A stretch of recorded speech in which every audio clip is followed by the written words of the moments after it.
tie Sompa.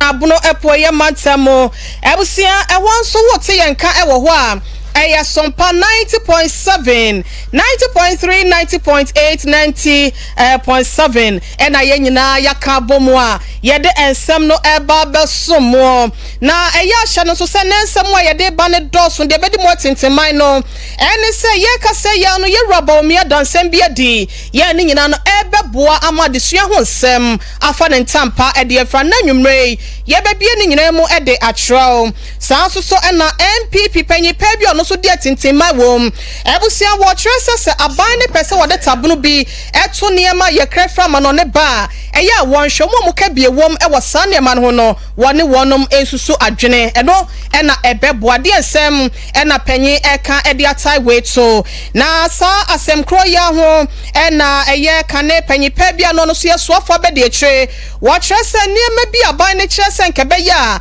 ye fatabo ento so a yankase nya bi wo mema se nom no eye na so ne hyehyɛ ye why ena eka nsem we say na empanyimfo ya wono so eda Ghana ye fam go ho ensem so wono so eka nsem da bi e de akere amansa busia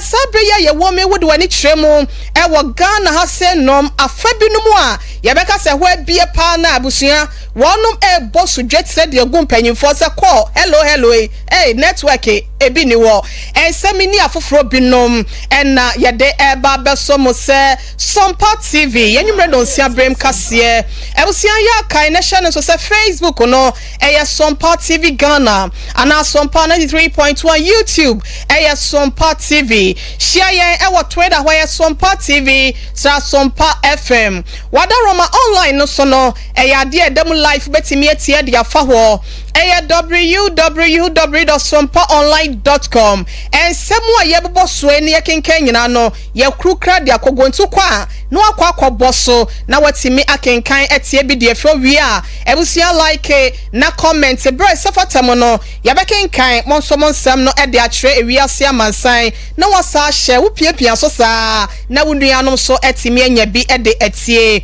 enwumrei midi de wo hene ire maame ekua yeboa esia mamaji adwambeken kansem ni nyina e de amamo e wo ne kwan so afi yenhye ensem na se efefri enwoma esua hom enwoma sua eyoman bia twi bremo aban ko aban babai bi obaba be so man ga na adwa kese no so no wo hwe eye na afam de ye bibua sebe ya nwoma sua ho sem no ebetimi asipi na sita na etimi aboa amomayin kankro no eno so etimi asom won chichiriyem na eno NPP aban ba ye ebusia hyehyɛ pi na no eno de awramo ewo enwoma sua ho nam so nte no Free Senior High School wadi aba enu achi krampo no wase wade STEM dwumedie bi ye no so ye nwomesua kwan ya faso eje entete na etimi aboa ama akwada ne bewie soko no ono ankasa ne sa no dwuma no ne nsa etimi aka na foforo wonom de abebom kra no ene se abefo kwan ya faso esua enwoma ne no ena potoka sem no kan se digitalization no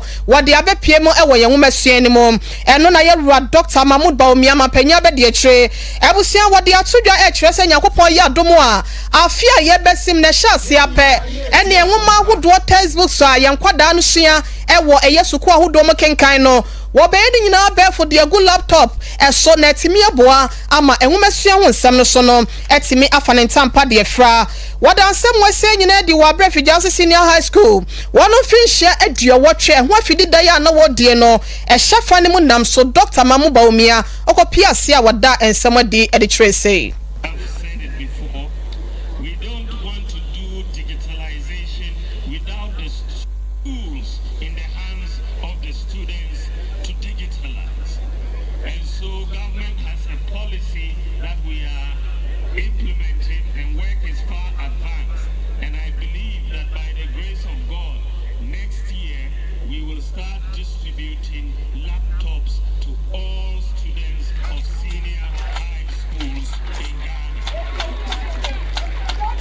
Sompa FM. Way advanced, and so we will see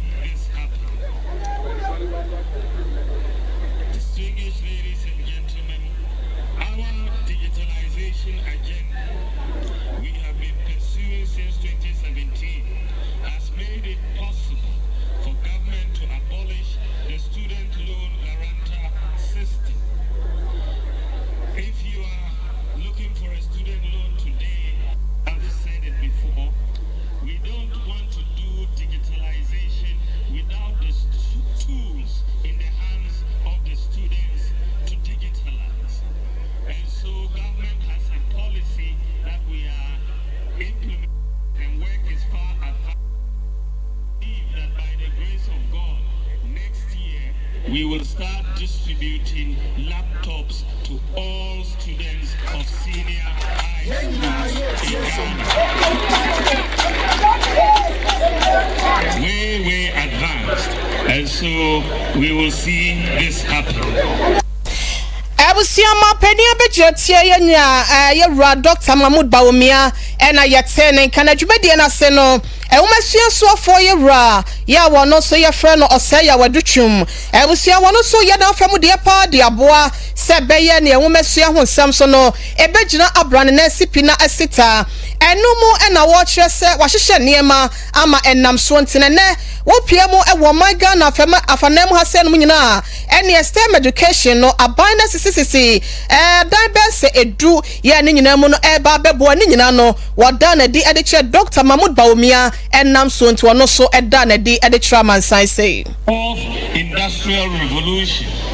Government has also introduced science, technology, engineering, and mathematics, STEM education. We have built 10 STEM schools thus far, with 6 ready to enroll students this academic year. Students will study robotics, artificial intelligence, aerospace engineering, amongst others. In 2023-2024 academic year,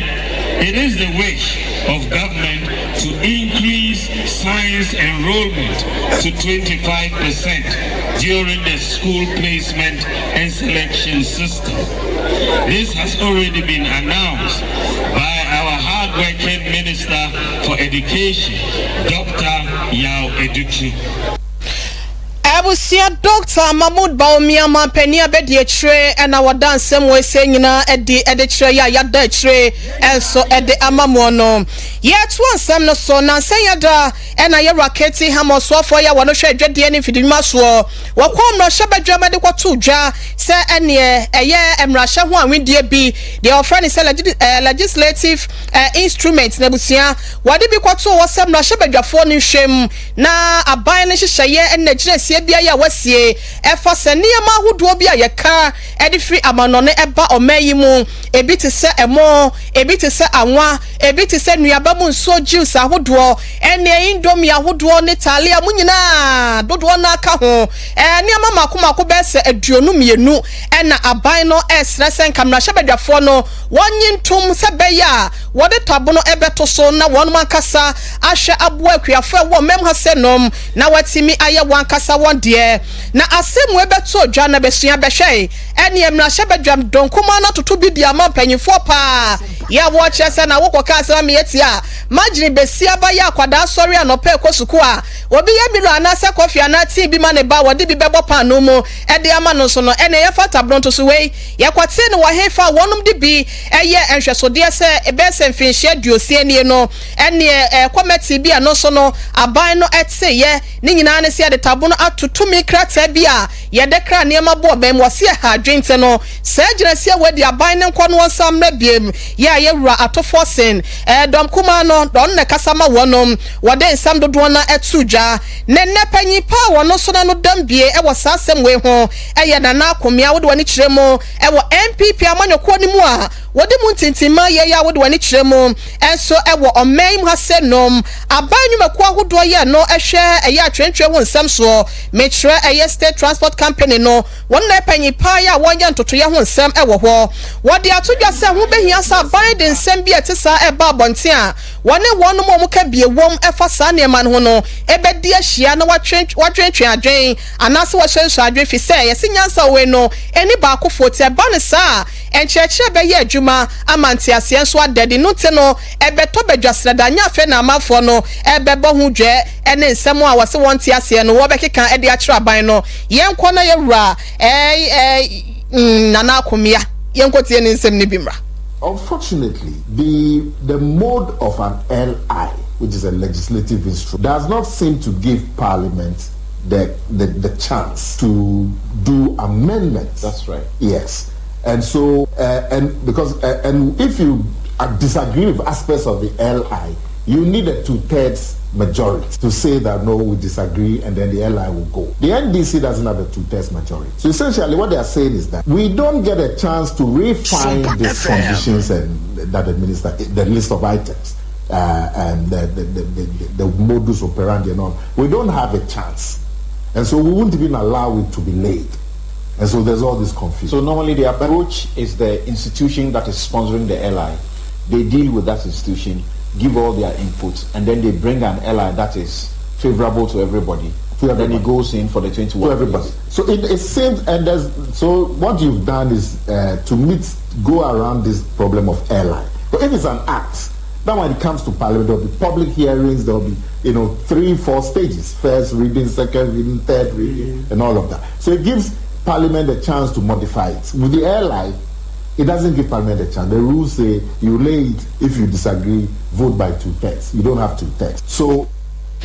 Abusiana na komia ene yekọ ekotie no wodi ntintimai ewo osun kokroko amanyoko ni mu na niema hodo aban na kire se mrahye bedwafo no enyintum se be yode tabono beto so no eno ho adwenkyere ena wo kire se kebe ya mpanyimfo hwe na bibisa na wonsuesha adwen na entimi emoaye bo awramu ewo sa ensem krona mu na kane soafo be de kire ya wono hwe yesika sem so be krona ne wodi woni kire mu ewo mrahye bedwamu a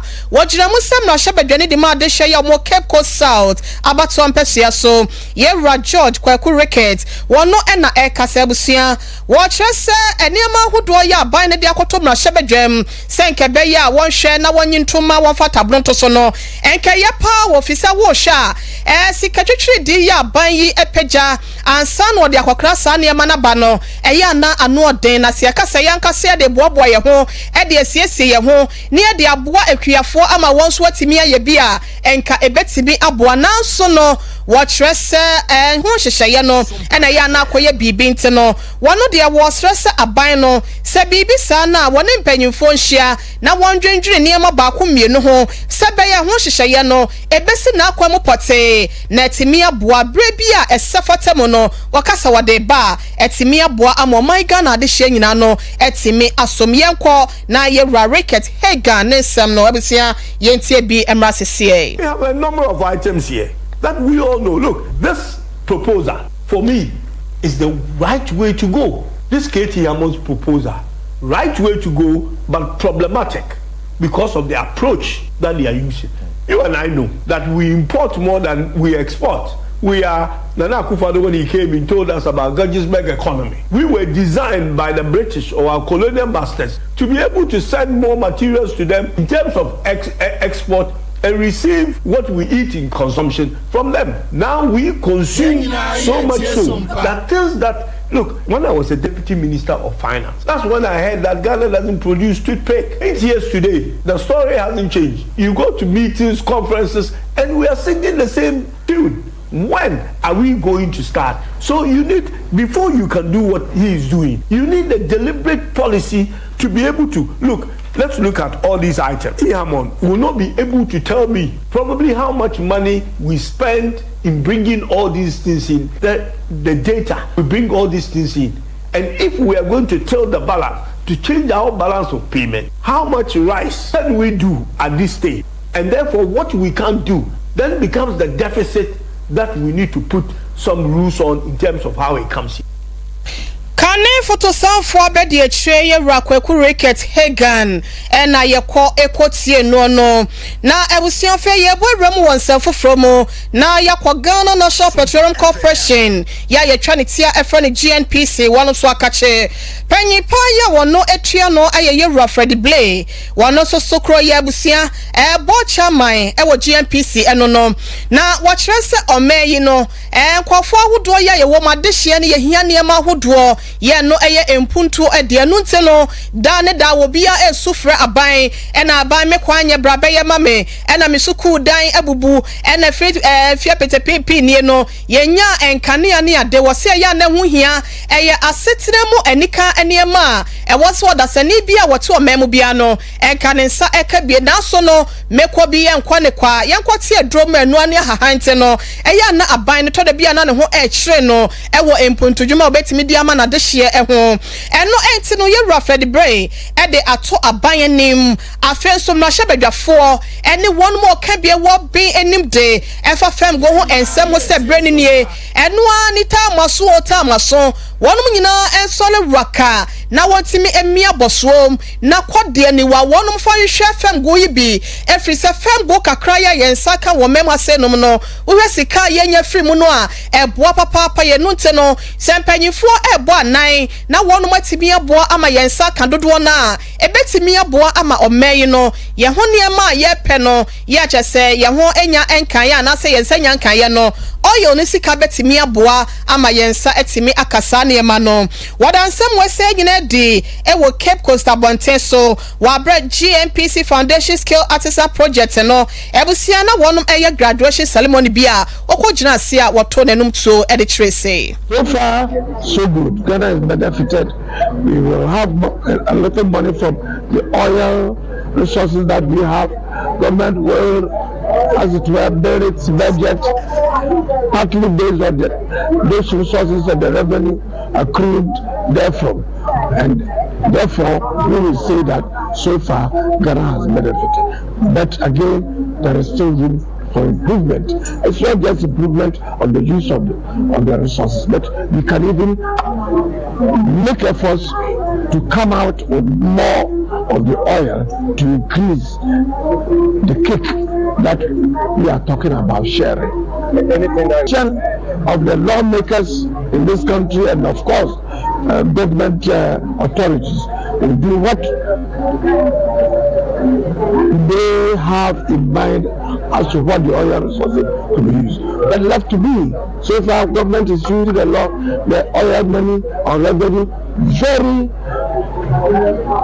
economically.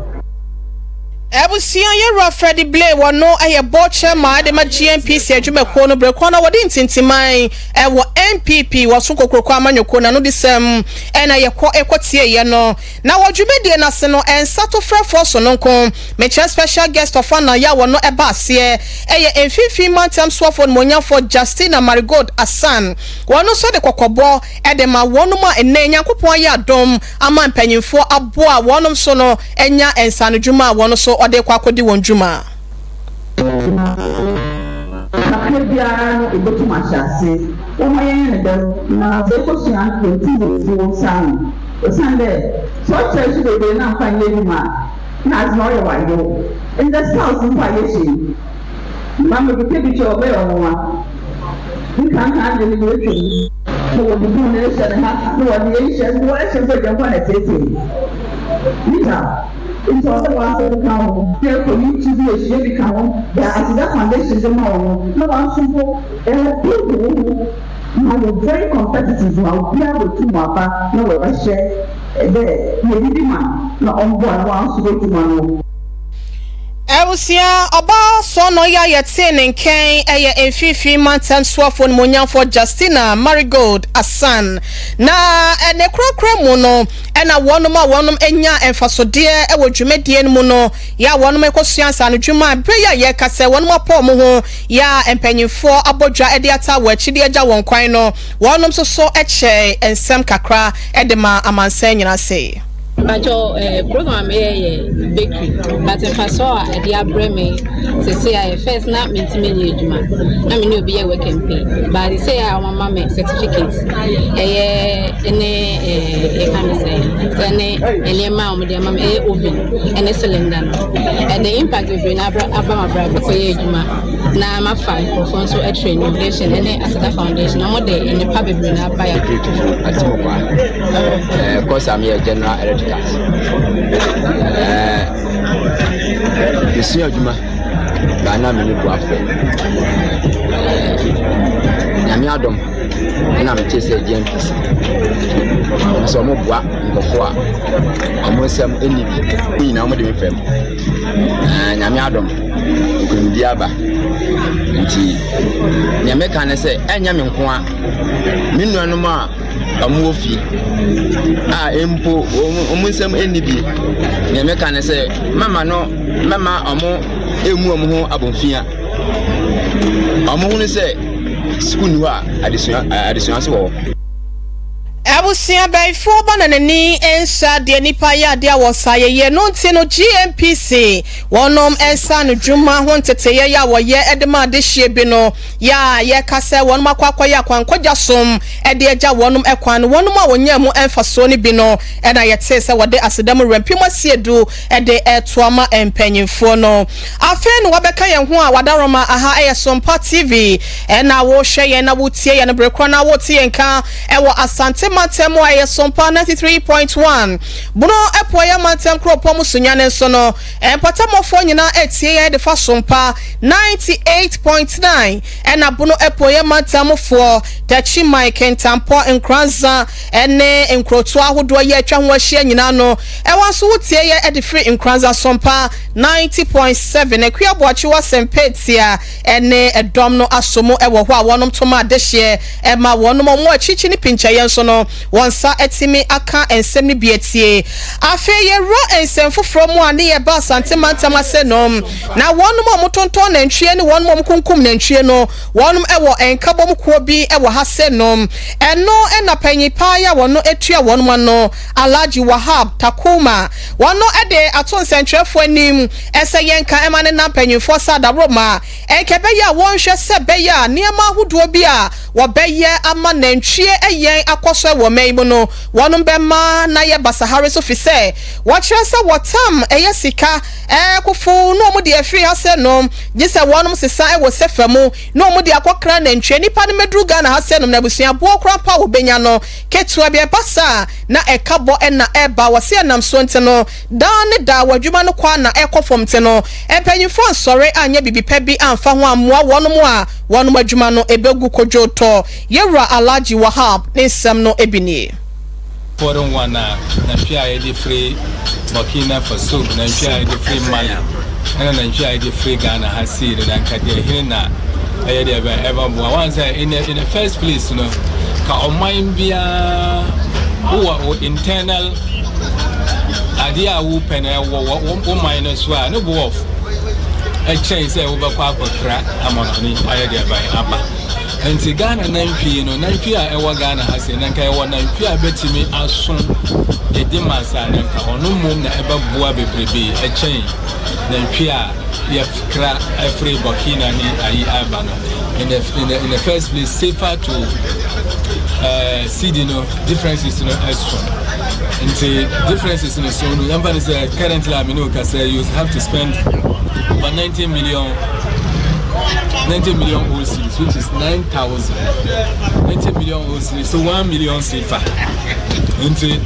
1 million safer and then I want to manage what I have bahasi into sana and my price no cost a change yeah generator more internally. So I'm encouraging everybody who be a fan of home and home and for so Juma Sabio who yes Jumana will sense from the Biarada and Ebusiani paya tinenken eye Alhaji Wahab Takuma wono na asante mantama se wonom tonton na ntwe kunkum na ntwe no won kabom ko no waye titirani edema wonom afeye remu ewo apoye mantemo na akwatia abato empesua so ene yakwa akorei ebusia ene anya asem keto ho wobodi na obi ama ne nsa so baba jama ama se sankofo no ene wonom ma akwatia huru ya ma gidi wo mega na mu hasenom edru abato ani nyina ehwe ho ya wonom ehwe de be free ho ede aba na enche na MPP amanyoko no ekọ akosi ginaye ede afa nipa kura wobetimi ekiremu sebe ya wonom so abato won semefa de obegina mu na hyebedwem no wonom etimi eyi no na ye kasa ya ho da so huru baba nya sanketwa akwati ade abato obi e ba ho awura ye se ho nya akwati ya no na ni nyina mu na busia wode wani kiremu ewo yewra Jeffrey Kwanadu Ado ya wono ena sabre wono ena ye MPP regional chairman edema wonom no wakasa akyerensemu de ekoso wo ho no yese adwumo ho no eda yete edifiri ni wura no akoto nsensem nyina no emu nkyeremu ya wode ama yegotie bi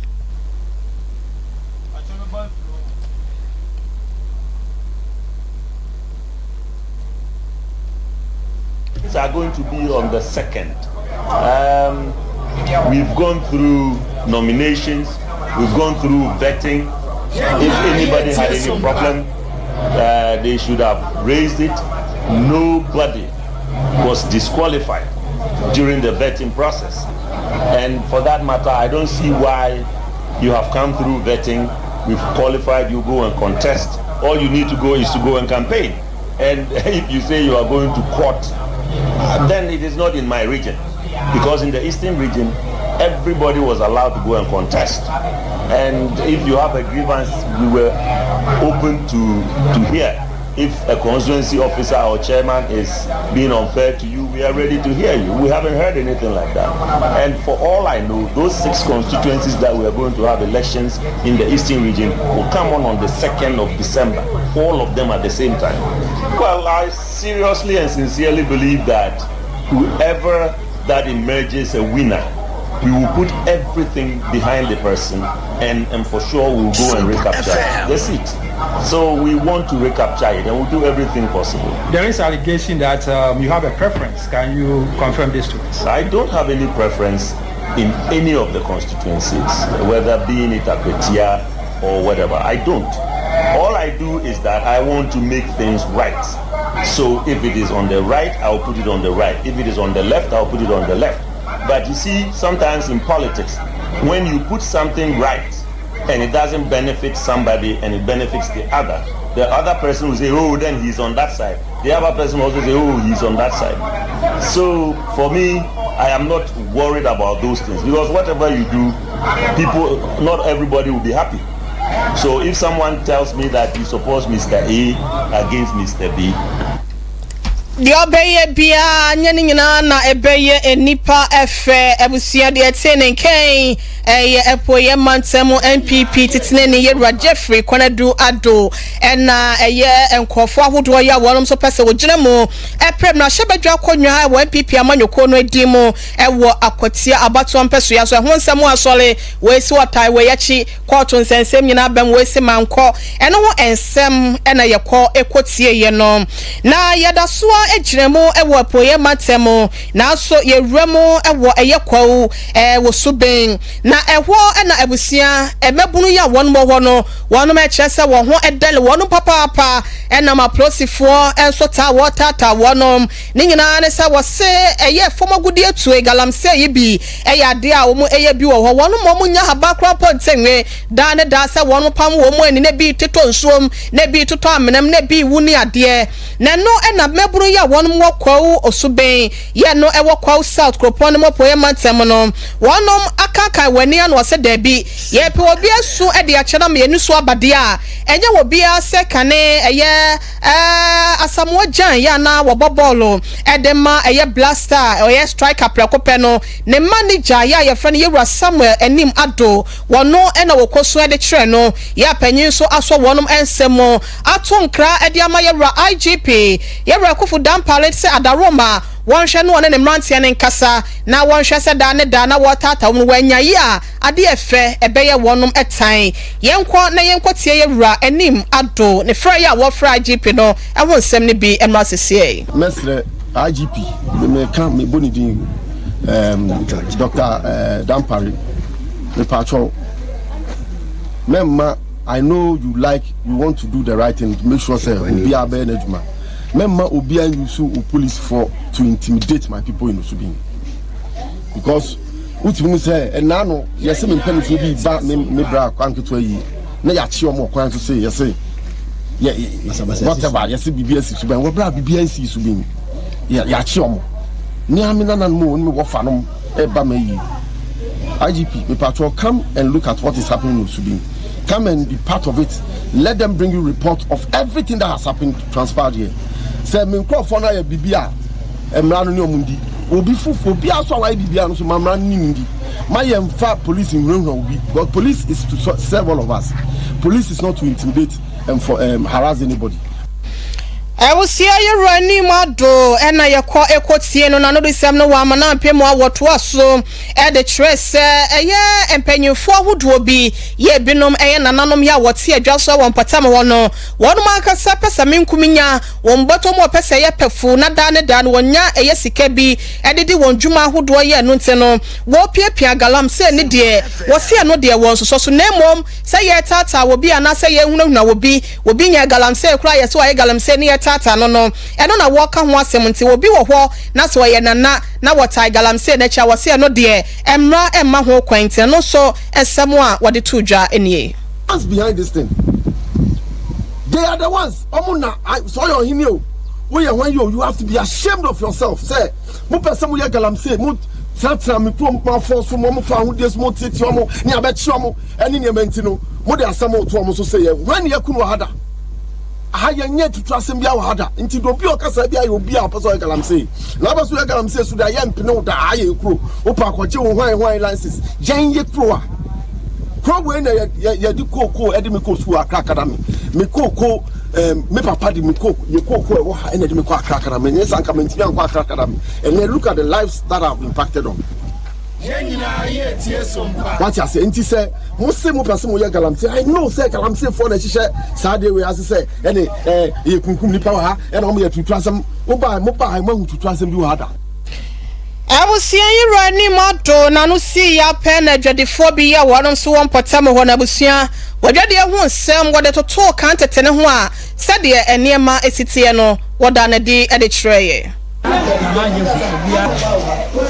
Which I say, Bedi Jow, have been if you say 25 years. It's another more than you can't just say, I hire more. Come on, in them. Your bank of Kobias, a debate me back. She said, I get to me, see about 20 years. It will be about Tibia Bacasa has a had any danger person or Bua and yes, sanity. I hire you. Man,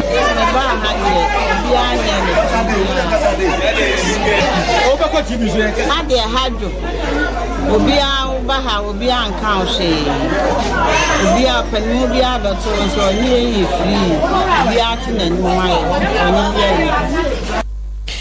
Abusia adwadefo bi ya wonom ewo kwawo empotem wo kwawo suben ya wo chese galam sente no aprosifo tata wonom ne ade no wonom so sade wo si hu eniema ene nsem no ena wadane ekire ede amaye no yentu so na yenane yeni emfa emra sante mantema no na edwuso kroponi mo ede yakwa akopie eho ena enkrotuo ahodo ya ebini abnase adwunase asapon ene ne mpotem ahodo no wonom so ehwe ayi assembly members ahodo eno ena yewra eje kofi adodo na afre no olele wode atudwa sese ne nsaka assembly member dwana wo behwe sebe ya ne ma ahodo ne nwuma ahodo a ono akasa ne panya odi nkan bedi so no wo ye ya wantimi anye no wo behwe awie e de ama adehye no na mesre abnas mindset so mutu abane mami kofi eje adodo na afre no olele na behwe se omaye japade biala ewo ho a aseya enye dwuma enne no mehwese ene mempanyimfo etamachi bekampo nananom yinyina betina se esiesi yinyina ede asom abnasema se de beya yibetimi asa perefufuro abeka ho sanso mesre abnase edwinase na sapon nyina se eje yekuro ba ko efre na sapon insuo to na ohaw bebre omokwan atete apansam as Ebusia ni pa ye te ne kan ye raje kofi ya wono epra assembly member adwane bi ewo eye adwunase abnase asapon ene ne nkwado ya ne nyina no ewo edwuso kropon mu asante mantama se ye nyina wese so na ye fa ensem ne nyina nsi asedamu rapimo se edu ena ye de ma ye rasante ye bo Benedict wono ene semufo panyi news kriya mo Sompa 93.1 ya akosua somu aso dela Mrs Japan wodi mu ntentema ene wono ene kruche nsem nyina de ma yen aseda kese enkoma wonum nyina sanso ena Sompa 98.9 ewo sunyane ena Sompa 90.7 wonum so ewo enkranza wonum nyina ka ho ena nsem etimu ebedan mo yefa aseda ma Mr Dave wono ene twa yen ekọ eye TV ne so ema ekọ ba jase sempremo nso so no etimi epiano yankasa yenua bema Kevin me ba bema wono so na hwe ya Facebook social media handles ni nyina no wo twa ye fa ho bema safo kantan kan so ebo echi dom midi do hene ire mame ekua yeboa esia ma happy birthday ekwa manana pia wa chira de ewo Christian Service University nana nyakopon koso nhira onno mu nkwatenten ya hoden ene apomuden wom. I love you so much abusia yakra mu nyina Yes, sciatica expert. Sciatica no, o nerves ne wo to ase na fa wo sire mu.